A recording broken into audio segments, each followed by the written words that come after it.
Ah, je suis mort là. Ouais, pareil. J'ai J'ai la tête en sky là.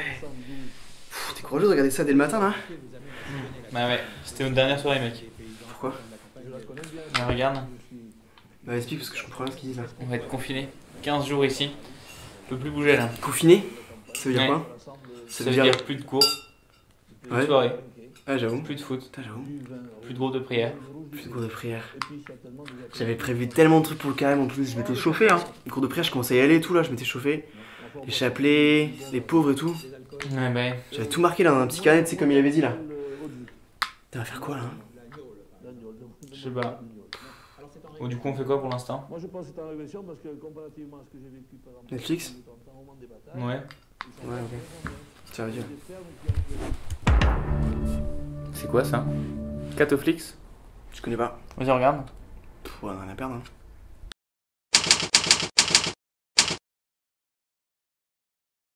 Il y a des rencontres qui changent une vie. Quand tu rencontres celui qui va être ton ami ou ta bien-aimé, il y a des rencontres magnifiques avec une star ou une personnalité. Et puis il y a ces rencontres décisives lorsqu'un homme, une femme rencontre Jésus le Christ, vrai Dieu, vrai homme. Je ne sais pas si tu te rappelles l'évangile de dimanche dernier. Ça se passait en Samarie, au milieu de la Palestine. Il est midi, il fait très chaud. Jésus est assis au bord d'un puits, il a soif. Et vient cette femme, cette Samaritaine. Elle n'a pas de nom. Et elle vient et Jésus commence à discuter avec elle. Et de ce dialogue magnifique entre Jésus et cette femme, eh bien, va naître une magnifique conversion dans la vie de cette femme. Au début, elle était craintive, mise au banc de sa société, au banc de son village, elle était isolée parce qu'elle n'était pas en règle. Et maintenant, voilà que cette femme, elle devient une femme rayonnante, une femme nouvelle, parce que le Christ est venu à sa rencontre.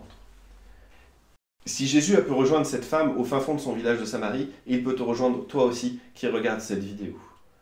On subit actuellement une mesure de confinement, d'isolement. On est mis à part les uns des autres et on n'aime pas ça. On n'aime pas être isolé. On n'est pas fait pour être isolé, pour vivre seul. Je ne sais pas si tu te rappelles, mais à la fin de l'évangile, quand Jésus est sur la croix, il crie vers son Père, mon Dieu, pourquoi m'as-tu abandonné ?» Et en fait, en faisant ça, Jésus va jusqu'au bout de la vie des hommes, jusqu'à l'ultime, là où on se croit abandonné justement de Dieu et des hommes. Et maintenant, tout homme qui crie vers Dieu, qu'il est abandonné, eh bien, il aura mystérieusement la présence de Jésus à ses côtés, parce que Jésus est venu expérimenter cette difficulté des hommes.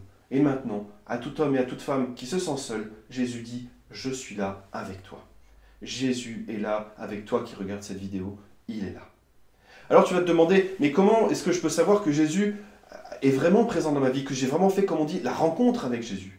Bien, déjà, si le fait de manquer la messe le dimanche te crée une souffrance, une tristesse, et puis aussi, si tu as vraiment rencontré Jésus dans ta vie, ça veut dire que tu le mets présent dans tes choix, que tu le convoques, tu lui dis, mais Seigneur, voilà ma vie, voilà ce que je désire faire, mais toi, qu'est-ce que tu veux que je fasse pour toi? Qu'est-ce qu'il faut que je fasse de ma vie, Seigneur?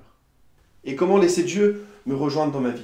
Eh bien, déjà, croire que Dieu peut te rejoindre dans ton quotidien, même s'il est inhabituel, même si tu n'as pas l'habitude d'être confiné entre quatre murs, Jésus peut venir t'y rejoindre. Jésus a soif de cette rencontre avec toi. Il a soif que tu sois là, présent, disponible, que tu aies le cœur ouvert. Il a soif de toi. Il vient te dire, mon cher, ma chère, si tu savais le don de Dieu, si tu savais à quel point je veux que tu changes de vie, si tu savais à quel point j'ai de l'espérance pour toi dans ta vie. La Samaritaine, elle y a cru. Elle n'est pas restée tanquée dans ses erreurs. Au contraire, elle a choisi d'écouter le Christ et de se laisser mettre en mouvement petit à petit. Et voilà ce que nous te proposons dans Catoflix. Nous te proposons d'écouter le Christ qui vient à toi, qui te dit « Mais si tu savais le don de Dieu ». Alors chaque jour, on te donnera quelques pistes pour convertir ta vie, pour décider véritablement que Dieu est avec toi, qu'il est ton sauveur et ton Dieu.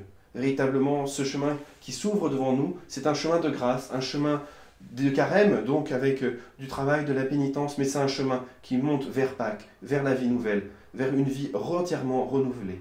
Crois et convertis-toi à l'Évangile.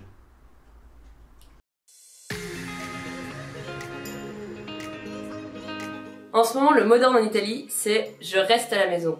Nous, on te propose « je suis saint à la maison ». Chaque jour, tu auras un petit défi à relever et aujourd'hui, tu peux partager Catoflix à 5 de tes potes.